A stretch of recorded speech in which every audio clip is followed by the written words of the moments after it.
invite me, and it was a total pleasure to be part of the very first GraphQL Texas meetup. Thank you. Thank you. We'd love to have you back soon. That'd be awesome. So before moving on to the next talk, I think it might make sense to give everyone a couple minutes just to run to the restroom, grab a cup of coffee, that kind of thing. So if everyone wants to do that, why don't we reconvene here in just a couple minutes? Yeah, how about Nader can start here in about 4 minutes or so. We'll start at 1 p.m. Central. Perfect. I'm going to grab coffee as well. Cool. Awesome. Me too. See you soon, guys. Thanks, Carlos.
All right, it is 1 o'clock. So I am going to introduce Nader Dabit here, and he is going to be our next speaker on the topic rapidly prototyping. So I will hand it over to Nader now.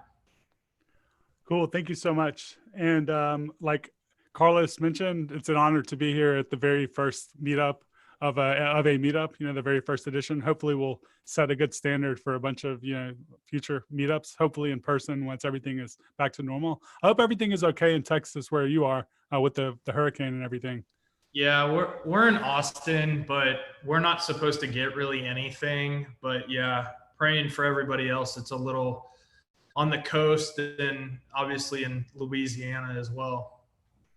Okay. I wasn't sure, how things were there, but that's good to know. I have some family that's in Lake Charles, and then pretty much all of them like left and went somewhere else pretty much. And then I have some other family in Shreveport, and they stayed there.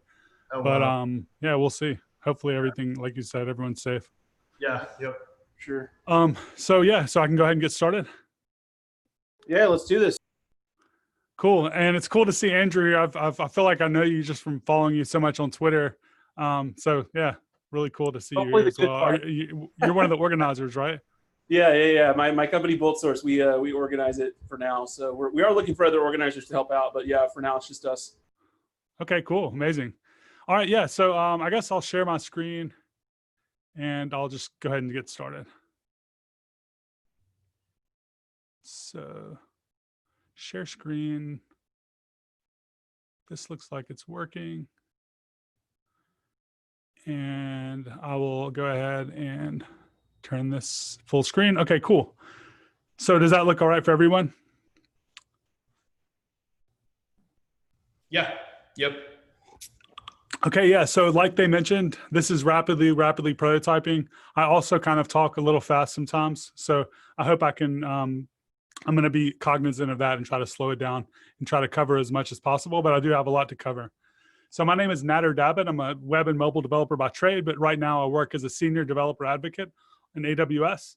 And you typically think of AWS as a backend infrastructure DevOps type of company, but my entire team is actually focused on building tooling for front-end developers and full stack developers. So most of my team comes from that background. They're either full stack or front-end developers. So it's pretty cool. We're growing like crazy. We're hiring. If you're interested, reach out to me. We have all types of positions open, some remote, US. I'm also an author, and Carlos gave away one of my books earlier. This is my most recent book. It covers a lot of the stuff we're talking about here today. Building apps on AWS with GraphQL, React, and using managed services, using serverless type of services. So when I talk about rapid prototyping, we've definitely heard this term before. And you typically think of a rapid prototyped application or the outcome of one of those as something that's not of good quality, right? I looked up the definition of this, and there was like actually no definition. There was just a lot of different, definitions that were not consistent, I guess you could say. But the best I could come up with was the process, and this is in the context of software development, the process of developers quickly creating prototypes and simulating the future state of a website or system. Now, the most important thing to me here is simulating, because when you think of a simulation, you don't think of an actual thing. You think of more of like a prototype. Again, you don't think of like the finished product. So a prototype might be considered not production ready, not scalable, fragile, and you can assume that at some point it's going to need to be rewritten. But I think the point of my talk today is, what if we can actually build these rapid prototypes that actually scale, and we could continue that rapid iteration process? How could we do that using tooling, modern tooling, and GraphQL? So what has changed to make me say that? Well, the main thing that I'm going to be focusing on is the idea of serverless computing. And when I say the idea of serverless computing, in the past, the idea, when serverless first came out, it was tied very closely to functions as a service. So serverless functions, that's kind of where it came from for the most part. The term was maybe coined a lot, even further back than that. But the first application that you saw with mass adoption was around serverless functions. But now really serverless computing is focused more around a philosophy of using managed services and not writing things from scratch. Taking advantage of someone else's machine that is going to only cost you the amount of compute that's being used, versus kind of provisioning a server and paying for that server regardless if you're using it or not. So if you look at, to me, one of the most interesting real academic research papers that was out there is from Berkeley, Cloud Computing Simplified. I think it was February of 2019. They actually redefined the definition of serverless computing to be a combination of backend as a service, functions as a service, and managed services. So all of these things kind of are encompassing. And when you kind of build in this philosophy, you're saying that if something is already there and I could take advantage of it, I'm not going to write it from scratch. I'm going to assume that that service is only going to charge me for my usage. So if I build a massive application and I don't have any users, then it should be free or close to free. So what are some of the benefits around serverless computing? At scale, you know, when you talk about serverless computing, also you see all types of different things that are in this term now. People are just using it, and it's great. But I think you should consider the main thing around serverless that a lot of people don't get right, or when they're marketing their things, is scale and cost. Because if it is serverless, it should not cost you anything unless it's being used, and it should scale by default. And a lot of times when people build on top of the cloud providers, it becomes harder to do that because they are essentially adding their abstractions on top of it and marking it up 10x. But there are companies out there that are doing this in a good way, and I think that are doing it in a cheap way. But when you think of serverless, you think of less complexity, less code, and those things are tied together, of course. And all of these things are kind of tied together in reality. Developer velocity, when you're not having to write these things from scratch and you're able to take advantage of existing things that are already out there doing what you'd like them to do, you move at a faster clip, a faster pace. Lower cost because you're not actually paying, again, for the infrastructure. You're only paying for what's being used. And going back to that paper that I mentioned, one of the big predictions for the future of computing and cloud computing in general is that serverless computing is going to outpace full computing to the point where regardless, it will be cheaper even at when used at 100% capacity in the future. So in the future, you could say, okay, even if I actually know my usage, it still is going to be cheaper to use serverless. Another reason why I think serverless is something that you can jump on to future-proof yourself. And also, when you're working with a managed service, typically you have an entire team that is focused on managing and building that service over the course of years. And they've hit all these different edge cases. And by default, you can assume that most of these services are going to be more stable and secure than if you stood one up yourself from scratch. Because not only do they have that long experience, but they've also had people come at it from all of these different angles. And they've been able to kind of see all of these unknown unknowns that you just don't know about, and they've been able to address those. So a lot of times, these managed services, for the most part, are going to be more stable and secure. So to me, the most important part of this, though, is the developer velocity piece, because, well, I'll go over some of these things in the future, but in general, I'm a big proponent of moving fast and being efficient, being able to do more things with less time and less effort has been kind of a very important part of how I've focused my own career. And a lot of the most successful people that I've seen and a lot of the most successful companies that I've worked with also kind of focus on this, and the outcome is usually good. But what are the challenges around this? Well, this is a really good example of someone that is extremely, extremely smart, that's someone that I look up to and I always have, and is probably one of the best engineers out there. And he had first started to look into serverless computing back in March of 2019. It looks like about a year ago, a little over a year ago. And he said he spent 3 hours with one of the smartest engineers that he knows. So 2 really smart engineers trying to follow the Lambda docs, and they never got it up and running. And they said it was one of the worst developer experiences they've ever encountered. So the challenges to me in the past, in general, that you could think of around serverless are kind of that developer experience, the high barrier to entry for a true scalable serverless application. To kind of understand everything that's there, it's kind of tough. The tooling has not been there, and local testing has also not been, I would say, to the point where people are happy with it. There's been a lot of improvements though around all this, but it all kind of comes down to the developer experience and the high barrier to entry, in my opinion. So what are the challenges though when it comes to full stack development, building full stack serverless applications when you're working across the front and the back end? Well, a lot of these are not just applied to serverless, they're just challenges, period. Working with multiple platforms. So traditionally, 10 years ago, you built for maybe one platform. Now you're building for iOS and Android and web, and you might even have additional targets. The SDK documentation is typically fragmented for working with a lot of these managed services. So if you need to understand how to make API calls to some managed service from iOS and from Android and from the web, it's been very hard to kind of get that consistency and keep the feature parity across different platforms. Authentication and authorization and understanding how to sign headers, work with tokens and things like that and make those integrated into the backend system has been really hard. That goes along with the security concerns. And then typically the front end and the back end documentation has not been cohesive. So if you're a back-end developer and you're experienced with serverless, you could probably go in and understand what's going on. But if you're a front-end developer and you don't kind of already have that pre-existing knowledge, it's kind of tough for you to go in and do that, and vice versa. If you're a back-end developer and you want to now interact with the services that you've created, it's been traditionally kind of tough to kind of see exactly how to do that. So what are some of the solutions here? Well, to me, the idea, this is kind of like a futuristic, I would say looking view of everything, but it's already happening now, is this idea of full stack cloud and full stack serverless. And some of the characteristics of this paradigm is going to be end-to-end tooling. So you have tooling that builds out not only the front end, but also the back end infrastructure and allows you to manage everything in a cohesive environment.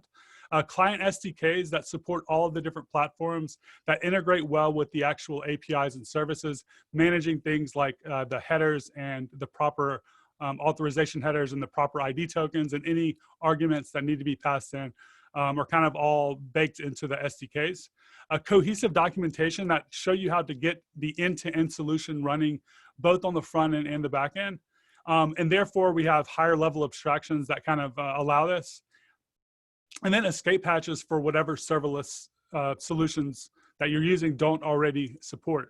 So the problem a lot of times with these higher level abstractions is that you're locked into their implementation.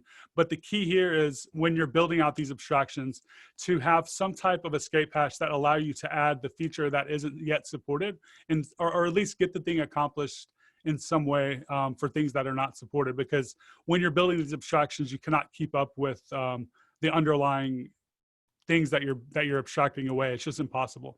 So you have to have these good escape hatches. And I think what this is starting to lead to is this idea of a feature team versus a platform team, or a feature developer versus a platform developer. And this is something I'm especially seeing with these very high velocity startups that are coming out of Y Combinator that we're working with, or it doesn't, not just Y Combinator, but the Y Combinator type of accelerators, that they're building these prototypes and they are trying to be as efficient as possible on the engineering side. So therefore, they're trying to use the least amount of resources possible. A lot of the tooling that you're seeing now is actually allowing this. And it's allowing them to do this in a way that is actually scalable. It's not just, they're not just building prototypes. The end thing that they're coming, that they're building is actually something that they can continue to iterate on and be like the core piece of their company. And I think this is going to be changing kind of the way that engineering teams are structured. And you're going to now start seeing this idea of a cross-stack engineer, a full-stack serverless engineer, a full-stack engineer that's like focused on the cloud. And they are going to be doing things that are that you would typically have broken up into two teams. So in the past, you might have been like, okay, I need a front-end developer to implement this feature, and I need the back-end developer to build the API for this feature. And they're going to be asynchronously communicating. And there isn't going to be a solid cohesiveness between the two people. And to build that, it's going to take time because, this person's going to have a question and then this person's going to have to address that question, answer it. But what if that one person could build both features and do so efficiently and do so in a way that is actually scalable? That's kind of where I'm starting to see. And we have some really successful companies that have actually, that are actually already working this way, but I'm seeing it more and more in some of the newer companies. Enhanced developer velocity and experimentation kind of go hand in hand. So one of the big things when you're building in this startup culture, the startup environment, when you have people that are coming out of out of everywhere trying to compete with you, is this idea of opportunity cost. And the faster that you can build an experiment, the bigger of a leverage that you have over your competitors, because you can try new things out, and when things work, you can continue to improve on those things. And to be able to do so faster, it just puts you ahead of your competitors. And the idea of a front-end developer taking the existing skill set that they have and being able to build these full stack applications is also something that you're seeing happen in this ecosystem. So one of the things, I would say, you're seeing AWS, which is what I'm going to talk about in just a moment, tackle this, but you're also seeing Azure and GCP addressing this big time with their investments in Firebase and their addition of cloud functions and a few other cloud features. And from what I understand, they're trying to also enable infrastructure as code for Firebase. I don't know if that's true or not. But you also see a bunch of startups out there that are doing this. So Versal, Netlify, 8base, Begin. A lot of companies are building on top of the cloud for this similar experience. Some are focused on certain areas, and others are focused on other areas. But in general, it's kind of leveraging this philosophy in some way or another. But the team that I work on, and what I'm going to talk about today with GraphQL Transform library and kind of rapidly prototyping an app, is Amplify. You've probably heard me talk about Amplify if you follow me on Twitter. It's a combination of tools. It's a CLI and a client and a hosting service. So the CLI allows you to create updates, services, and it also does a lot of local tooling like GraphQL code generation and stuff like that. We have client library support for Flutter, React, React Native, iOS, Android, all of the major web clients and web frameworks. And then the hosting service is a static site hosting service. The categories that we support are kind of listed here, and each category may have a couple of different features within the category. So what we're going to be talking about today is GraphQL, which is as a managed GraphQL service called AWS AppSync. And within that, within the support that we have for GraphQL, we have this library called GraphQL Transform that works along with the CLI, the Amplify CLI. So when you think about building a GraphQL database, you have to think about, a GraphQL server, you have to think about the database, the resolvers, and the schema, mapping it all together, making it scale, hosting it somewhere, dealing with authentication and authorization and all of the rules around that. You have to deal with security, malicious queries, all of this stuff. There was a tweet that I saw a few days ago where someone tweeted out a video that he made, I think Adam Wolf, where he kind of went over, like, for 20 or 30 minutes all the challenges for building a server. And I think once you actually build a real GraphQL server in a real production environment with a real need to scale, you start realizing how complex it is. So a lot of these GraphQL as a service provide tremendous value because they've tackled this and they're dealing with all of these issues for you. Now, the problem is, if you're using these services, how much can you break out of them to add your own business logic and have control over them? I think that's kind of what you would look at when you're considering a GraphQL as a service. And anyway, so AppSync is the one that we have, and using this library called the GraphQL Transform, we can take a really basic GraphQL schema and build out this scalable infrastructure. We're talking about things like DynamoDB, the same database that Netflix and Amazon even uses. We're talking about things like S3 and all of these really scalable services that were traditionally kind of hard to get up and running with, I think, for a lot of front-end developers. We're bringing them down and kind of making them a little more accessible. Using the GraphQL Transform library, though, you can decorate your GraphQL types to add a bunch of different functionality. So you would take your GraphQL schema, you would add your directives to it. You essentially run this kind of build, and the build is actually a kind of CLI program that introspects your GraphQL schema and then creates infrastructure as code for you. And then you deploy that infrastructure as code, and you have your service updates.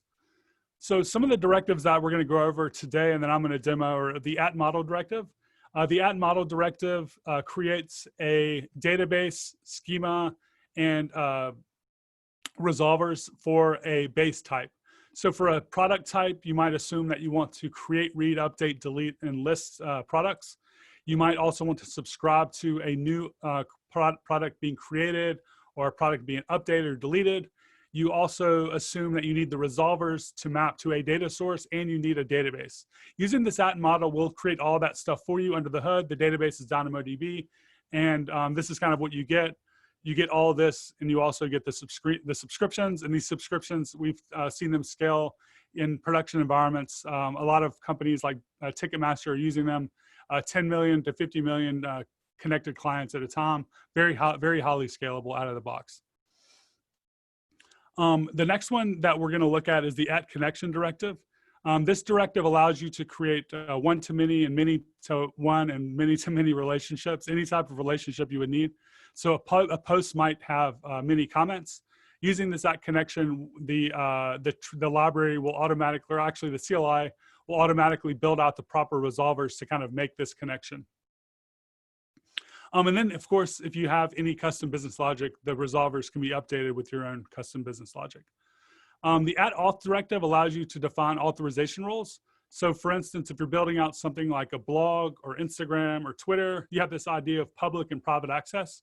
How would you actually model that? You could use these auth rules to kind of create that. And we're going to be taking a look at that in just a moment as well. We also have stuff for just taking a GraphQL query or mutation and mapping it to a Lambda function. And to do that, you would just use its @function directive and set the name of the function there. And then we would map all of the arguments into that Lambda function event. And in the event, you can then do whatever you would like. You could call a service, or you could do some calculation, and then you would just return the result. And that would be the integer value here, or whatever type, GraphQL type, or whatever you would like to return there. And then the last one I'll take a look at is the HTTP resolver. It's just a really easy way to bring in microservices into a GraphQL schema. So if you have a microservice architecture, you want to migrate to GraphQL, you can just set up whatever existing REST endpoints you have and make them available as GraphQL operations. So the thing that I'd like to do is show how we can build a serverless live streaming platform with real-time comments in just a few minutes, maybe in about 10 minutes. Or 15 minutes. I don't know how long it's going to take, something like that. And to do that, I'm starting off with kind of a base application. So the app that I'm starting off with is this React app, where we have a profile with nothing there, and we have a stream. And the stream is going to be something like Twitch, where we have, you know, this would be like the stream video stuff, and this would be the comments here. But we want to build this out, and we also need authentication. So I'm going to kind of show how we might do this. And what I'm going to use is Amplify CLI, like I kind of talked about a moment ago. And to do that, I'm going to kind of be in this React application. And the React application has two main components. It has this auth component that doesn't really do anything yet. And it has this app component where we have a couple of divs, one for the video player and then one for the comments. So pretty basic stuff. But what we want to do is we want to add the video service, we want to add the comments, and we want to add authentication. So I'm going to run Amplify init, and this is going to go ahead and initialize the Amplify project. I'll give this project a name, environment a name, choose my Visual Studio Code text editor, and then it's going to recognize everything else by default, so I can just choose the defaults. It knows that we're in a React application, gives us the proper paths and stuff like that. And then finally, we're going to be asked for a profile, for AWS profile. And this is just a user that you'd like to use that I've configured locally already. So I'll choose yes to this and just choose my default profile. And this is kind of a user that I've created in US East 1. And then while that's creating, I want to create the video streaming service. So to do that, I'm going to go to the AWS Management Console. And the same platform that Twitch is built on was recently made as a service. It's called Interactive Video Service. So this is using the same infrastructure that kind of Twitch uses. And I'm going to create a new channel. And this channel is going to be called GraphQL Texas. I'm going to take the default, which is low latency and highly optimized and all of that stuff. and HD, that's what it was. Okay, so I'll create the channel. This channel's been created. Now we're given a server, stream key, and playback URL. So I'll go ahead and open OBS, and we'll try the stream out to make sure that it's working. All right, so I'm gonna do settings. And what I need to do is just copy this server, paste it here. And then I'm gonna copy the stream key, paste it here. And I'll start streaming. And now we should have a stream going. So I'll give this a couple of seconds. And the cool thing is we can actually view the live stream here. And we're gonna be using this live stream in our streaming app. This usually takes about 10 seconds to kind of catch up.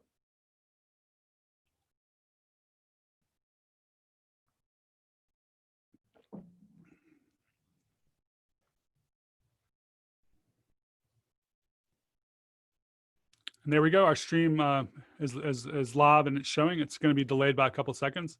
But now that we have that, we can actually copy this playback URL and paste that here for our URL.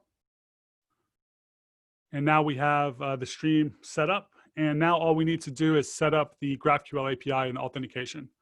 So to do that, I'll run amplify add auth for authentication. And this is going to go ahead and walk me through a few steps. It looks like there's a new CLI available. I'll get that later. We can do a default configuration, which are basically just smart defaults for authentication. I'll use username to sign up and sign in, and I don't want any advanced settings.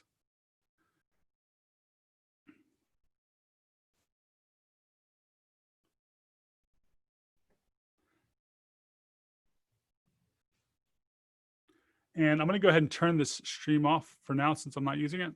I'm going to go ahead and run amplify add API now for the GraphQL API.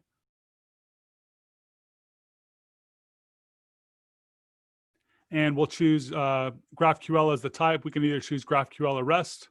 We'll give the API a name. GQL Texas is cool.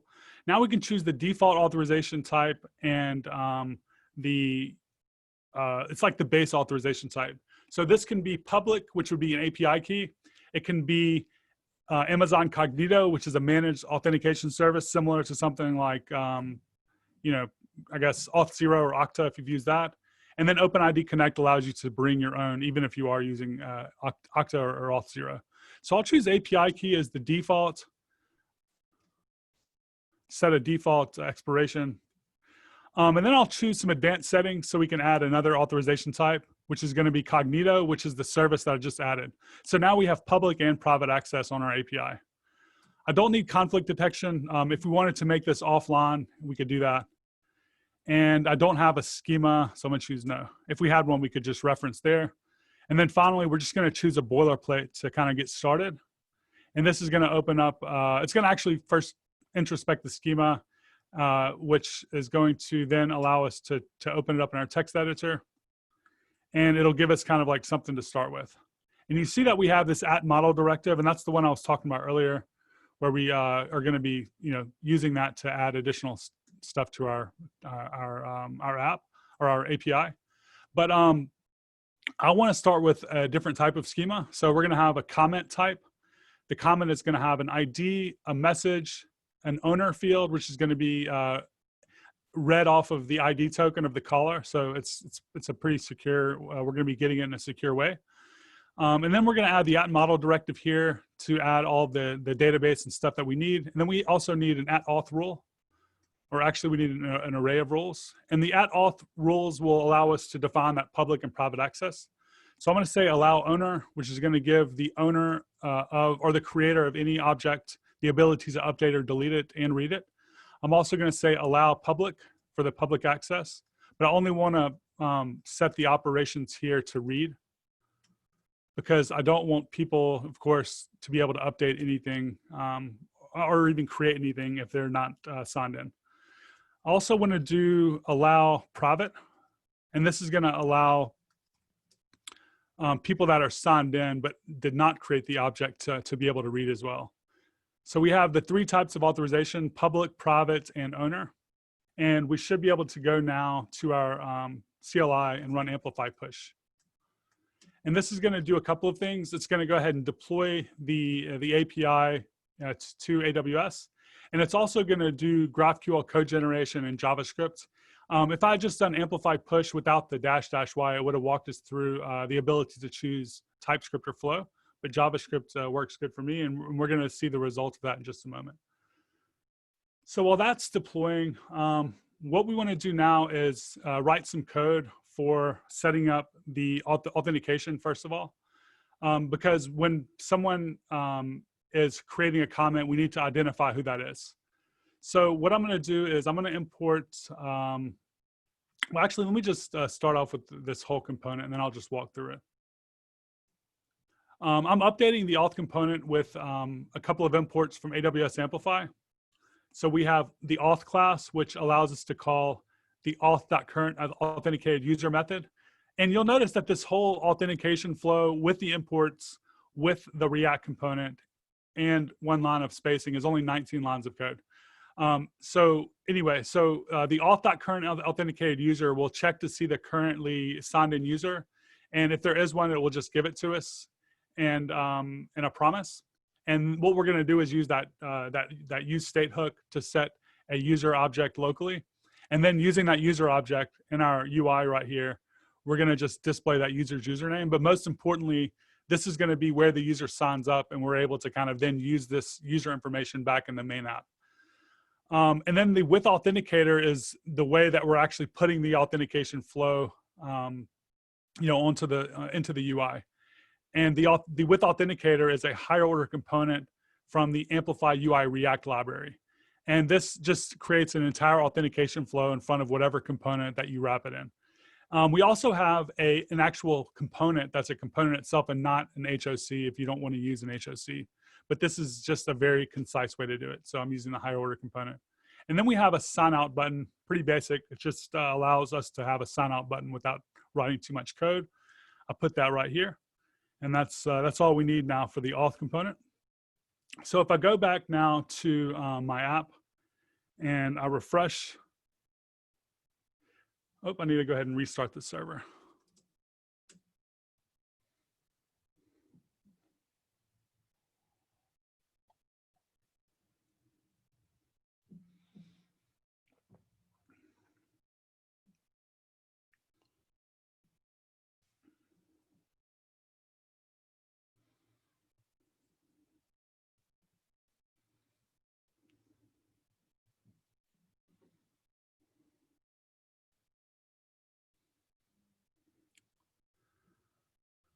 Sorry, this is my computer's running a little slow. Usually when I have OBS, or if I'm even thinking about OBS, my computer starts running really slow.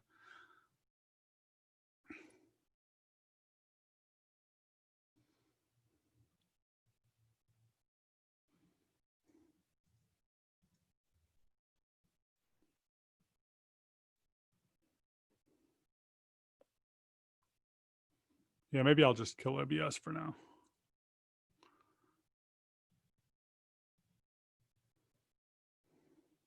I might kill a couple of these other ones too.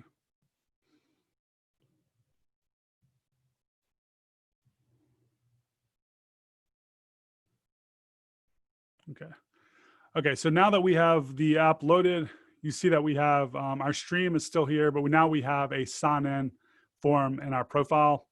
The next thing we want to do is we want to be able to get the user object similarly to where we did in the auth component, where we had these lines of code here.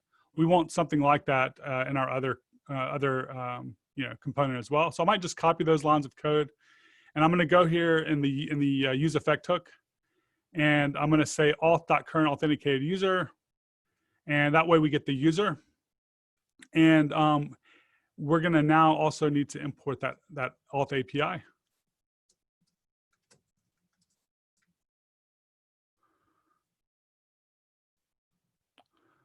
Okay, so in the profile, we're going to see if we can now sign up yet. And it looks like we can. It looks like everything's been updated. So I'm going to go ahead and create an account.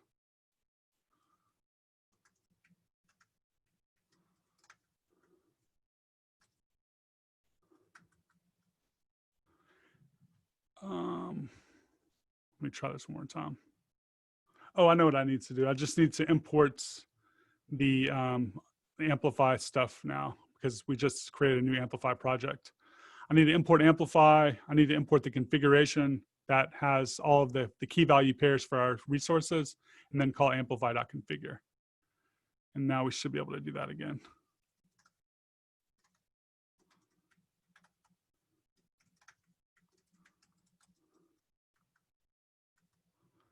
All right, so when I create an account, I should get a message,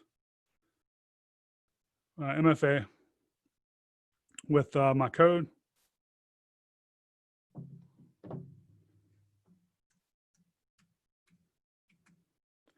And now I see that we're signed in, and I should now see this comments, form available.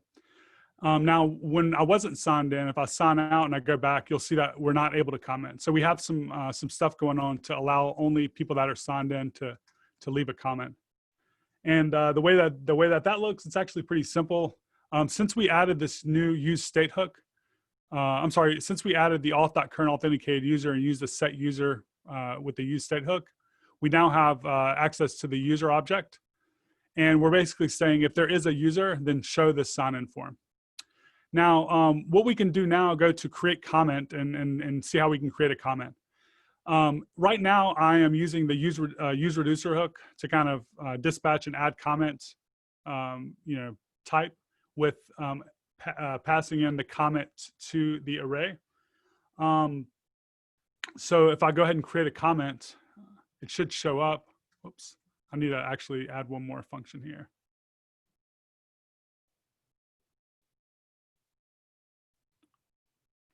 Here.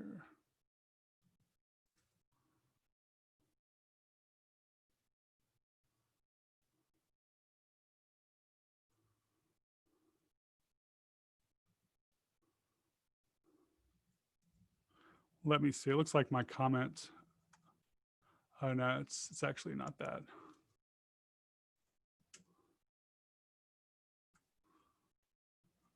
There is something going on here. It seems to be freezing up. Let me just take one more look and see if I can figure out what's going on.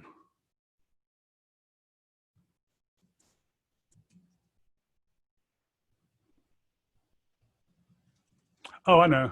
In my use effect hook, I don't have an array here. Okay. So it's infinitely looping. Yeah. Okay, cool. So I have a way to create comments and stuff, but nothing's showing up yet. What we want to do now is create the method to actually add the comments to the API and also locally. So in this function, we first check to see if there is an input value for some basic form validation. We then take the message off of there, and we dispatch locally, add comment. And then in the UI, we need to now map over those comments. So all I'm going to do now is say something like, let's see here, state.comments.map.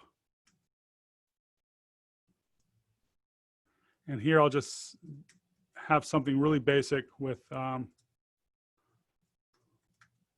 message and the owner. And I might make this like paragraph.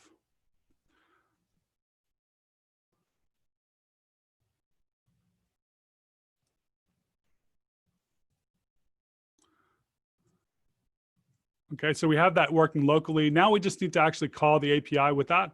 So what we need to do now is I'm going to go ahead and import, first of all, the GraphQL operations, because now if we go to our GraphQL folder, you'll see that we have mutations, queries, and schema and subscriptions that were created for us by the CLI. So I just want to import, let's see here, import create comments, list comments, and on create comment. So we have the query, mutations, subscriptions. The first thing we'll do is we'll create the mutation, and I'll say awaits API.GraphQL. Query is going to be create comments. Variables, it's an input of message. And that's going to be this message value here. And then this is going to create the comment in the API. The next thing we want to do is actually fetch the comments. So what I'm going to do here is dispatch locally after the comments come back. And for the query, I'm just going to say const comment data is equal to await API.GraphQL. Query of list comments. I think that is the name of the query. Let me double check. Yeah, list comments. So now I should be able to go ahead and let me go ahead and import that API. So I'll say comment 1.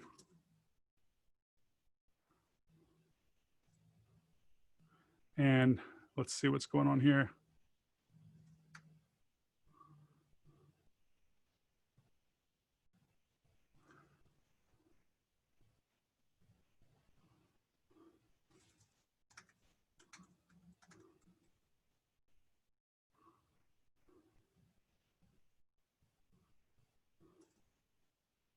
I know one more thing I need to add, actually. We need to add the auth mode. I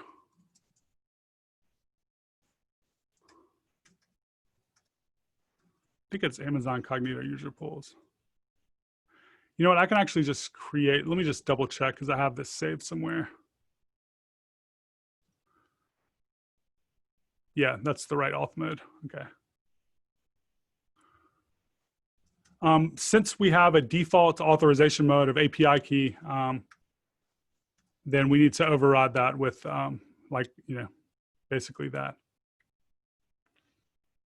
All right, so now our comments are working. The last thing we want to do is subscribe to comments in real time. So I'm going to create a function called subscribe. And here I'm going to create a subscription. And we're using the same API.GraphQL interface, or the same API. All we're doing now, instead of it being a promise, it's going to be, we're going to call .subscribe, pass in the query. Now, anytime someone creates a comment, this next function will fire. When the next function fires, we get the comment data passed in as an argument. And then it's up to us to kind of handle all of that. So let me delete some unnecessary code and kind of see what's going on here. We have 3 cases we need to think of now. If the user is signed in, then we first want to make sure that the user that created this comment isn't us, because if it is, we've already created an optimistic response, so we don't need to show it in the UI. So that's kind of what we're doing here. We discard if we created that message. If not, we dispatch to our local state. If there is an error, which basically means we are trying to get the user information for someone that is not signed in, all this means is that they're not signed in, and we do also want to dispatch to get that new comment. So what I can do now is open up another window, and we should have subscriptions running. And before I do that, let me open up OBS so we can get the full effect. And this is going to be it. So I'll go ahead and click Start Streaming.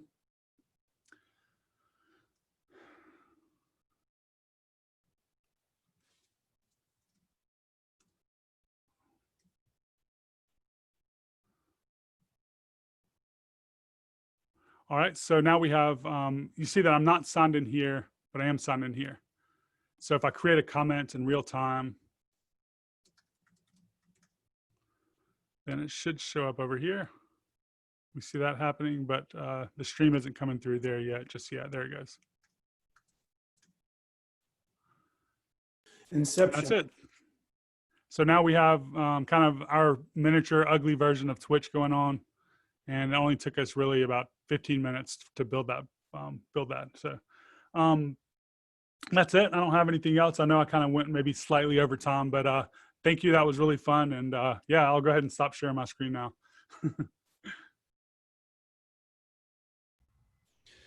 Thanks a lot, Nader. So does anyone have any questions?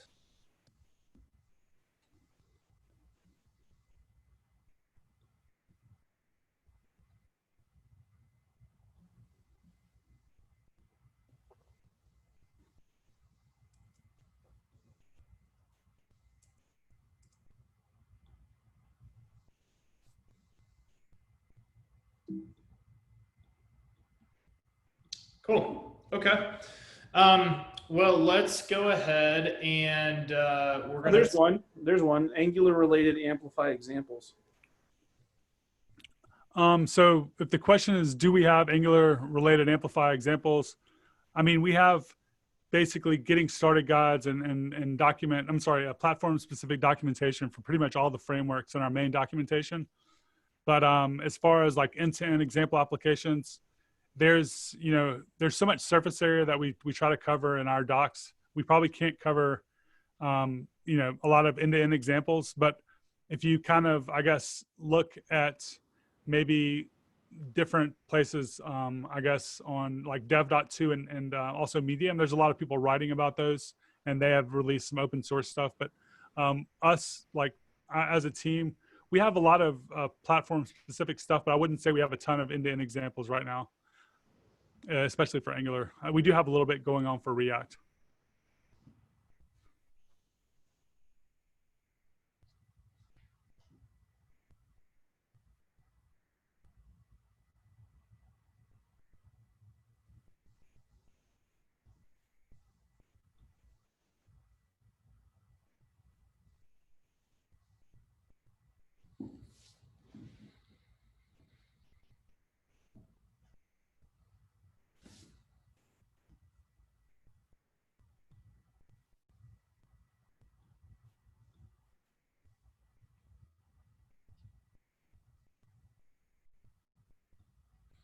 Cool. Okay.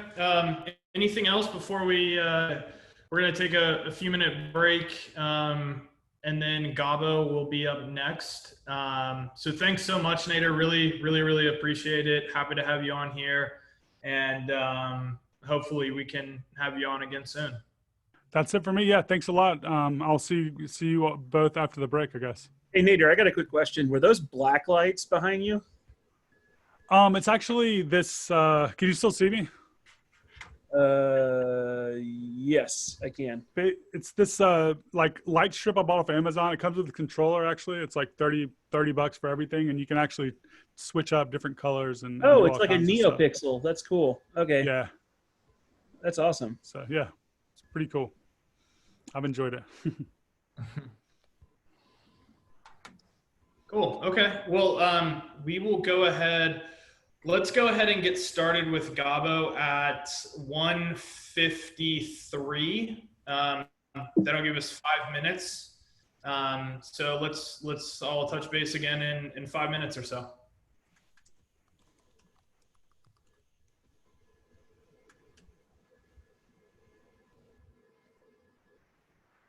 Oh, also, we're going to be giving away coffee mugs, t-shirts, stickers, that kind of thing, and the BoltSource community Slack channel. So if you aren't already there, I'm gonna put our landing page here. There's a link on our landing page to join the community Slack channel. So do fill out that form, and we'll send you an invite.